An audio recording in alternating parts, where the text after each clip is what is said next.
Spring is coming in Wisconsin, so please join us as we talk about our first big race coming up and our plans and training that we'll have to do together in order to be successful for that. I'm Runner, I'm Son. and this is Runner and Son.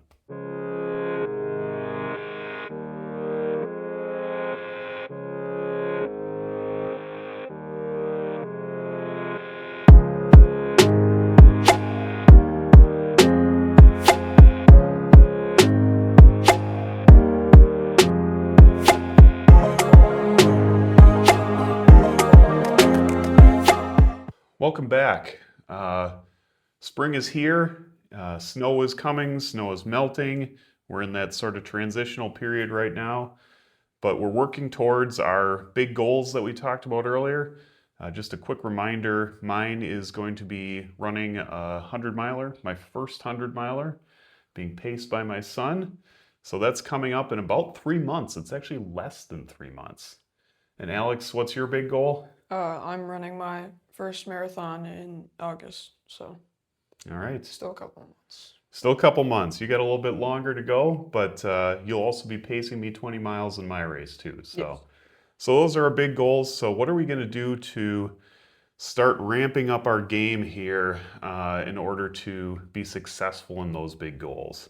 And so what we've decided to do is have a couple of races coming up before our big goals, big races, that we can do some training, get on the trails, do some speed work. So what we have coming up first is the NK50K. So this is something that I've done before. I will be doing the 50K portion, and Alex, 25K. you'll be doing 25K, so 15.5 miles. So Alex will be joined by one of our friends, Mrs. Horvath. So we're excited to do that. The three of us will at least run part of it together. So the way that the NK50K will work is I will go there at 6 in the morning and we'll get a bus 31 miles away from the finish line. So we'll start at the finish line, take the bus to the end, and then I believe around 9 o'clock, and then we'll start at 7 a.m. So 9 o'clock, you'll get on another bus, you'll go to the halfway point. So about 3 hours later, I will meet you and we'll finish the last 25K together. So it's a pretty cool way that you can do that. Mm-hmm. So Alex, this is your first trail race. Actually, this is going to be your longest trail race. Yeah. So 15.5 miles. Mm-hmm. So how are you feeling about that?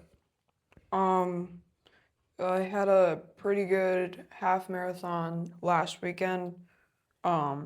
I was feeling pretty strong, so I'm thinking this shouldn't be too difficult. Yeah. It's also more of a run than a race. Right. So the founder, it's a very inexpensive race to get into. It's run by a local chiropractor, Nick Geibler, and it's inexpensive. He calls it a run. There's no bibs or timing or anything like that. It's just a way for the community to sort of get together at a local trail and do those distances together. It's a good training run. Yeah. So excited about that. Alex, you were a little bit humble about your half mile that we did the other day in town. How'd that go? Well, I got a personal record by an hour. An hour off of a PR. It is not every day you do that. Yep. So why was it an hour off? So my watch, I've run trail halves before, and I Yeah. think my best one was a little under 2 hours, 10 minutes, but my watch is a little slow on the trail, so it was like 12 and a half it recorded. Sure. But the run that we did in the Southern Kettles was 14 miles, and I got a recording for that, but we were just going easy, so it was like 2 hours and 40 minutes. So his other half marathons have been on the trail, and we finally just did one on the road for a training run. Mm-hmm. And Alex's energy that whole time was big. Yeah. and I was feeling a little bit tired. And I could always feel when you're running with someone, sometimes you can tell like the other person is pulling a little bit. Yeah. Alex would call it insisting. Yes. Insisting that you go faster. I could feel Alex pulling me though, and so maybe 2 miles away from the end, I let you go and you took off, and you really had a good run. Yeah. So that was cool to see that you had that much energy even at the end. Because your last mile was what? What was the pace? I think it was 6:40, Yeah. maybe. Yeah. Yeah, and mine was 7:12, so we were both doing all right at the end. But um, so anyways, getting back to the NK50K, that will be Alex's longest run.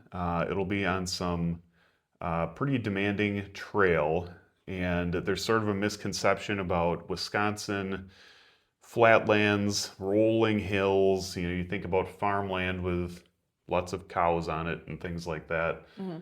But the Ice Age section, we've talked about this before, it's glacial. So there's craters and there are ridges and it is rocks and roots and gravel.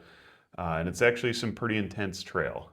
Yeah. So, and then there's sections with the infamous baby head rocks, which are too big to sort of squish like gravel, but not big enough that you can like just sort of climb over them. It's like walking on a field of grapefruit or something like that. That size that just makes Yeah. your ankles do all sorts of crazy things.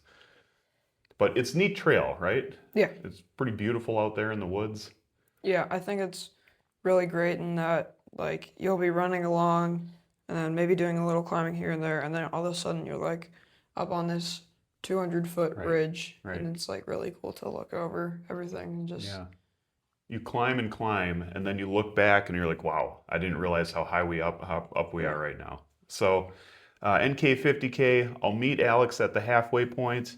We'll run back together, Alex and Mrs. Horvath and I, and we will do a Parnell Tower climb in the middle of that, right?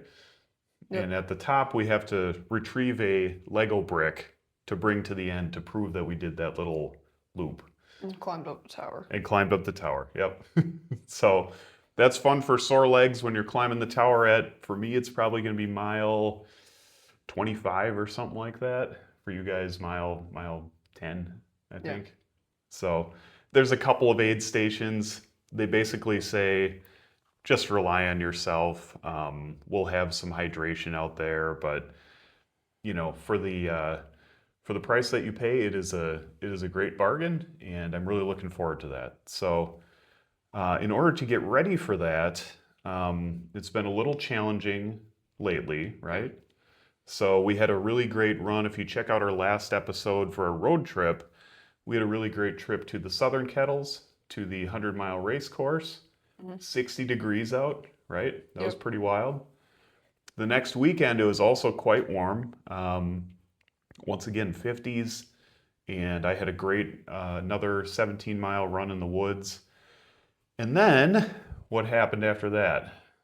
There's a big snowstorm, probably about a foot of snow on top of like rain and hail, and it was just awful. This is a challenging season to train outdoors. We don't have a treadmill, we don't have a stationary bike. So the only real cardio is getting outside. So we have been doing that. Right now, all that big snowstorm is melted, but we sort of ran through it and ran where we could, when we could, and it was a little wet sometimes. Yeah. So, but things are clearing up. The next weeks look really good. 40s, 50s, really coming out of that cold season.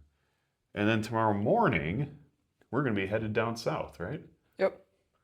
Should be fairly warm there, right? Yeah, yeah. So we're going to Red River Gorge in Kentucky for a spring break family road trip. And I'm really excited about that. Some really cool places to explore as a family. And also there's, plenty of trails to be run. So we'll get some trail runs in, get some long runs in, and really start getting ready for this race, which is coming up soon. Yeah. So I think you're ready. you're doing 15 and a half. You did that half marathon like it was nothing. I definitely have some work to do. So I've been looking at, I'm 3 months out from a 100 miler. How much should I start to be ramping up here? And not too long from now, I should be running 50, 60, maybe even more miles a week. So I'm going to run about 40 this week. I'm on track, but that's a little intimidating to be running 50 or 60 miles a week. So Yeah. definitely some tough stuff coming up. We have some cool places to train around here, though. Like I said, we've been doing some road racing. It was sort of a race. Road training. um, and we've been on the trail. We actually have a place right behind our house called Willow Creek. We did that a couple of times, right? Yep. One time was very pleasant. And then the next time, It was cold and foggy and yeah. misty and So 30s, rain, sort of a mist, not even a rain, yeah. just wet and dark. Because of daylight savings time, our morning runs are now again in the dark. It does mean we have some great daylight after work, but mornings are dark again for a little while. So once again, we have quite a bit of work to do. I'm excited about this NK50K. It'll be great to do that distance again, sort of measure myself against that. How am I feeling for a 50K? I'm going to take it easy, practice nutrition, hydration. That's probably something you should be doing too, right? Yeah. And we can do that this next week too when we're in Kentucky. Yeah. I have to bring my pack along. Yes. Yeah, I started packing my stuff over here, just make sure I have all my gels and hydration and tailwind and stuff like that. So exciting stuff coming up. We're just a couple weeks out from our race, so we'll probably do another episode about our trip to Kentucky, and then we have the race after that. So Yeah. our season is really starting to begin as we come out of spring. Any other comments that you have, Alex? No. All right. Well, thanks for joining us. Please like, subscribe, comment below. We'd love to hear from the audience, the viewers, what you think of our episodes. If you have any advice for us. It was cool the other day we got a comment from somebody who was looking for videos on the Underdown, that race that you have coming up, your marathon. Yeah. And he was just appreciative of the content that we had talking about that race because it's sort of an obscure race. Yeah. So happy to see that. Once again, please leave us your comments. Love to hear from the audience. And otherwise, we will see you next time.